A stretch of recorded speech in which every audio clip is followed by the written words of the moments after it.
হে high, মেকআপটা খুব সুন্দর হয়েছে। আমায় দেখে মনে হচ্ছে, আমায় দেখে মনে হয় যে আমি মেকআপ করেছি, বাট আমি মেকআপ করিনি, আমি জাস্ট লিপ বাম দিয়ে এসেছি। Makeup is too toxic YONO.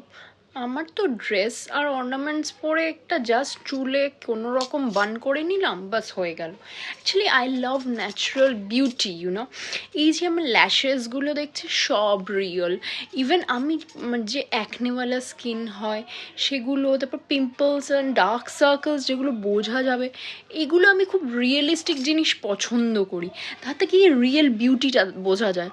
R makeup দিলে তো দেখ এগুলো সব ঢেকেই যায়, তো তাই জন্য আমি না একদম মেকআপ পছন্দ করি না। বিয়ে বাড়িতেও মেকআপ করি না, দেখছিস না আজকে বিয়ে বাড়ি যাচ্ছি, আমি কোনো মেকআপ করেছি? তোরাই ভাবিস আমি মেকআপ করেছি, কোথায় মেকআপ? এইগুলো কি তাহলে? দেখ হাতে লাগছে, মেকআপই তো। আরে এগুলো আবার কি, মানে ওই একটু পাউডার টাউডার লেগে গেছে আর কি, আর কিছু না। Makeup makeup I don't like বাবা, উফ, ইটস রিয়েলি। আর এত ওয়েটি হয়, এত ওয়েটি জিনিস আমার মুখে সারাক্ষণ লেপটে থাকবে, আমি জাস্ট নিতে পারবো না সিরিয়াসলি। বাই দ্য ওয়ে আমাদের বিয়ে বাড়ি যেতে দেরি হয়ে যাচ্ছে, তাড়াতাড়ি চল।